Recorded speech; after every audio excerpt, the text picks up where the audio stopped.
Gospodin s vama.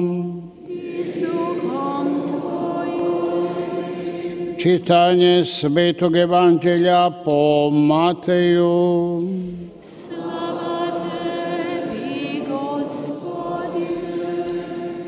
U ono vrijeme reče Isus glavarima svećeničkim i starješinama naroda: što vam se čini, čovjek neki ima od vas sina, priđe prvomu i reče: sinko, hajde danas na posao u vinograd.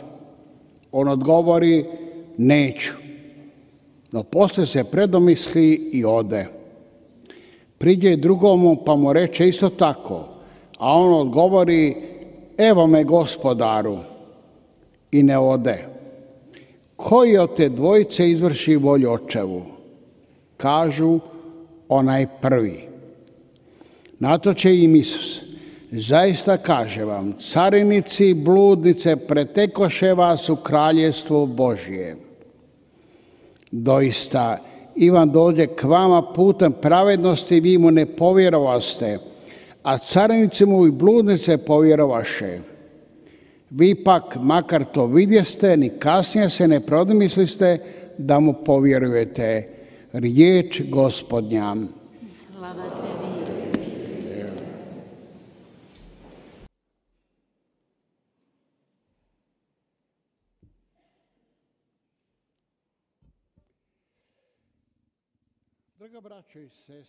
사랑하는 형제자매 여러분,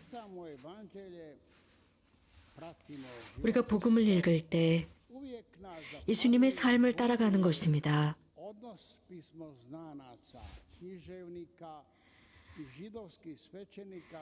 예수님과 바리사이들과 백성의 지도자들과 율법학자들과의 관계는 매우 이상했습니다. 그리고 백성의 장로들과의 관계 말입니다. 그래서 누군가가 이러한 율법을 아는 사람이 있다라고 한다면 바로 그 사람들이었습니다. 왜 이렇게 성서를 잘 알고 있는 사람들이 예수님을 약속된 메시아로 알아보지 못했던 것일까요? 더 구체적으로 분명하게 예언서에 기록이 되어 있었는데도 말입니다. 그렇기 때문에 그들은 예수님을 보면서 메시아다라고 확인할 수가 있었을 것이지만 말입니다. 지도자들과 사제들, 이스라엘 백성들은 바로 이런 사람들을 통해서 메시아적인 약속의 실행을 기다렸습니다. 이러한 신비는 분명하지 않았습니다. 불신을 지녔습니다. 이러한 지도자, 백성의 지도자들, 선택된 지도자들은 눈이 멀어 있었습니다. 물론 말로는 하느님께 예라고 했지만 그들의 활동은 전혀 그렇지 않았습니다.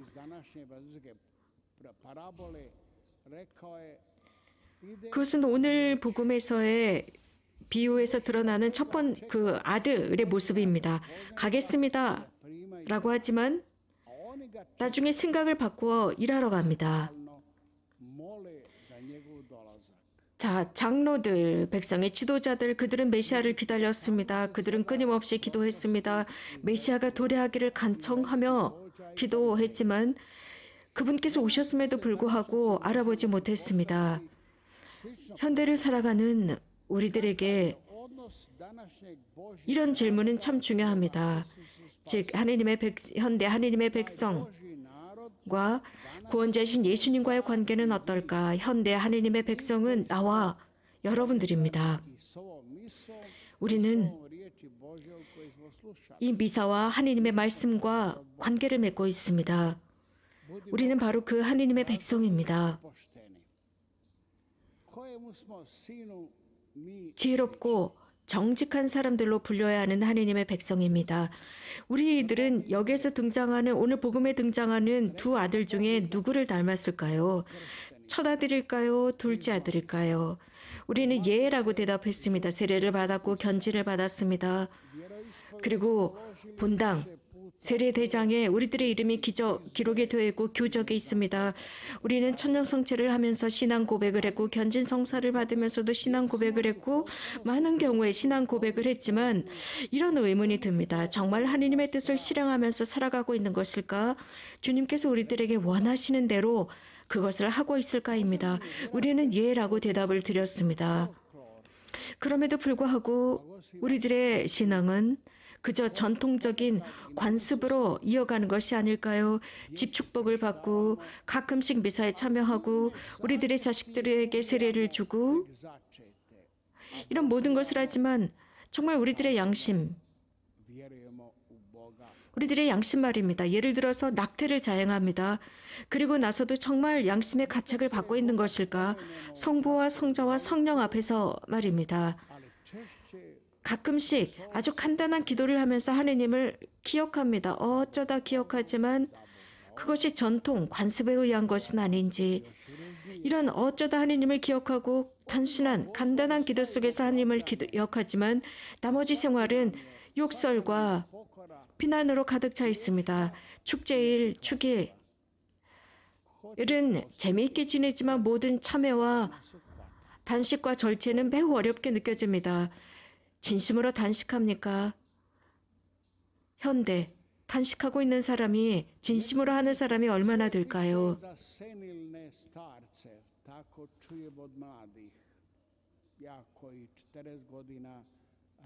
카톨릭 신문 카톨릭 신문은 노인들 신문이야라고 젊은이들이 말을 하고 있습니다. 영성서적은 지나치게 비싸서 사서 볼 수가 없다고 합니다. 그럼에도 불구하고 포르노, 잡지나 혹은 그 외 이와 유사한 것들은 많은 돈을 지불하고도 구입합니다. 자, 그런 우리가 그리스도교 신자들입니다.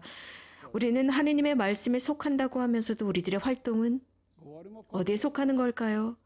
모르겠습니다. 우리 구체적으로 말을 합니다. 구체적으로 싫고 좋은 것에 관해서 언급합니다. 그런데 오늘 복음에서 등장하는 이러한 창녀들이 있을 때 우리는 어떻게 처신하나요?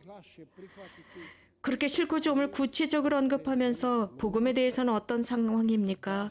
세리들과 창녀들, 그들이 하느님의 왕국에 나보다 여러분보다 먼저 하늘나라에 들어간다면 우리 기분이 어떨까요? 좀 받아들이기 어렵지 않습니까? 이 복음 말씀 말입니다. 그럼에도 불구하고 예수님께서는 오늘 이 복음에서 친절한 혹은 미사 여구를 사용하지 않습니다. 아주 구체적으로 세리와 창녀들이라고 하셨습니다. 예수님의 이러한 말씀하시는 스타일을 통해서 당시의 사람들의 의식을 산산조각 내고 있습니다. 그들이 지니고 있었던 세리와 창녀들에 관한 불합리한 생각들을 산산조각 내고 있습니다. 현대 우리들은 부정한 사람들, 죄인들 혹은 죄를 많이 진 사람들이라고 우리는 비판하고 있습니다. 우리는 편안한 의자에 앉아서 하느님께서 우리를 불러주기를 기다리는 것은 아닙니까? 며칠 전에 저는 교황님의 말씀을 읽었습니다. 죄인들이 훨씬 더 쉽게 하늘나라에 들어갑니다. 그러나 부정부패를 저지르는 사람들은 들어가기가 매우 어려울 것입니다. 매우 어려울 것이다 라고 했는데 좋은 말씀입니다. 하느님의 나라는 우리들 가운데 있습니다.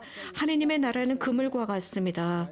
그 그물 속으로 여러 다양한 물고기들이 들어갑니다. 그래서 푸른 초원과 같습니다. 푸른 초원이지만 동시에 거기에는 푸른 초원에 밀도 자라고 독초도 자랍니다. 그렇기 때문에 네가 독초다, 내가 밀이다라고 서로 말할 수가 없습니다. 왜냐하면 하느님의 나라는 남녀 모두가 그 안에 들어갈 수 있습니다. 모든 사회계층과 모든 시대 사람들이 다 그 안에 들어갈 수 있습니다. 나약하고 강하고 모든 사람들, 바른 사람들, 죄인들 모두가 그 그물 안에 들어갈 수 있는 것입니다. 신의를 지키는 신자들이건 약한 신자들이건 앞으로 전진하는 신자들이건 넘어진 신자들이건 모두가 들어갑니다. 오늘 우리가 들은 복음 말씀은 우리들에게 희망의 바람을 불러일으키고 있습니다. 희망, 그것은 어떤 누구도 배제당하지 않는다는 것입니다. 예수 그리스도의 왕국에서는 어떤 누구도 배제당하지 않는다는 희망의 바람이 불고 있습니다. 나와 여러분들에게만 하시는 말씀이 아니라 세리와 창녀들, 그들이 하느님 나라에 먼저 들어간다. 이 말씀을 들은 우리들은 참 불쾌할 수 있습니다. 그러나 하나님께서는 모든 사람들을 초대하십니다. 나와 여러분만이 아닙니다. 아우스팅 성인을 기억해 봅시다. 이런 말씀을 하셨죠. 세상에는 모두가 멀리 자기 자신으로부터 떠나고 있지만 좌우로 돌아올 필요가 있다. 편안하기 위해서 내면의 침묵으로 들어가서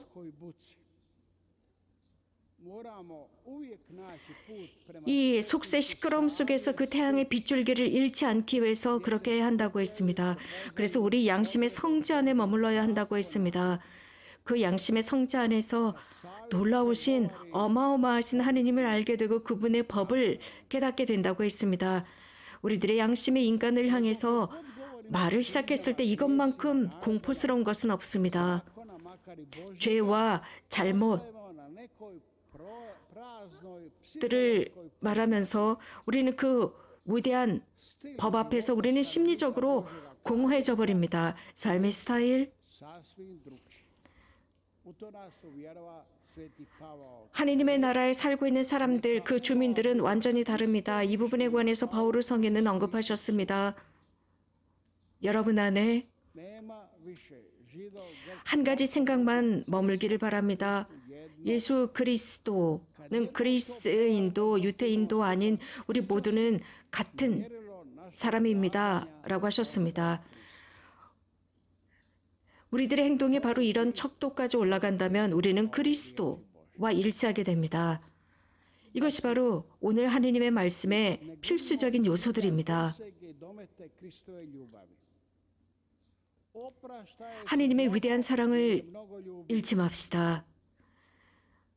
수없이 우리들을 용서하신 이유는 많이 사랑하시기 때문입니다. 세리와 창녀들이 먼저 천국에 들어간다고 했습니다. 모든 사람들은 그 창녀들을 판단할 수가 없었습니다. 비판할 수가 없었습니다. 왜냐하면 예수님께서는 먼저 돌을 던지라고 말씀하셨습니다. 그러니까 그들은 멀리 떠나가 버렸습니다. 죄가 없다고 생각했던 사람들이 그 창녀를 예수님 앞으로 데리고 왔던 것입니다. 그들은 눈이 멀었었습니다. 그런 눈먼 사람들이 어마어마한 하느님의 법을 따른다고 나섰던 것입니다. 도스토옙스키는 이런 글을 썼습니다. 까라마조프가의 형제들에서 이렇게 쓰고 있습니다. 많은 사람들이 이 까라마조프가의 형제들이라는 작품은 예술작품이다 라고까지 합니다. 걸작품입니다. 세계적인 걸작품이죠. 이 까라마조프가의 형제들에서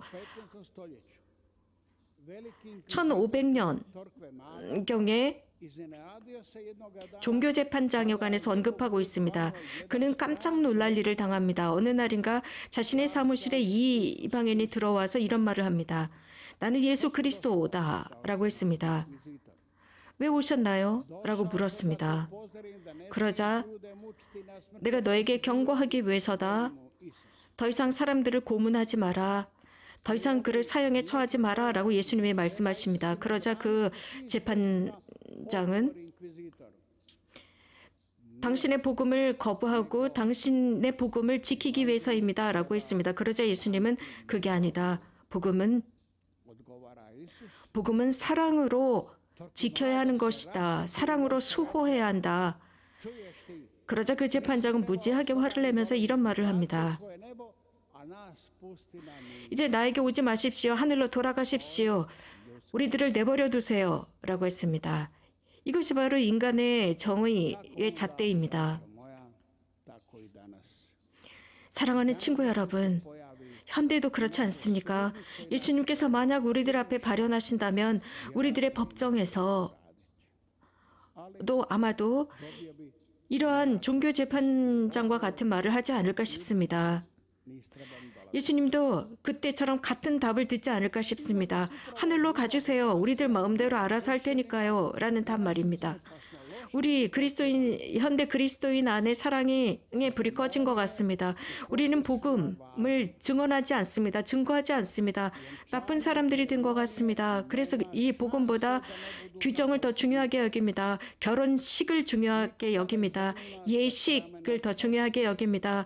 그 안에 예수님 사랑은 없습니다. 그저 결혼식은 완벽해야 합니다.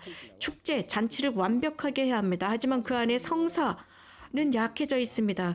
이런 결혼식, 이런 축하연을 할 때는 이런 예복을 입어야 되고 저런 것을 입어야 되고 이런 가방을 들어야 되고 저런 구두를 신어야 한다는 등 완벽한 축하연입니다. 하지만 그 안에 성사의 위치는 어디에 있습니까? 그렇기 때문에 우리는 지금 위험에 처해 있습니다. 세리와 창녀들이 먼저 하늘나라에 들어가게 되어 있습니다.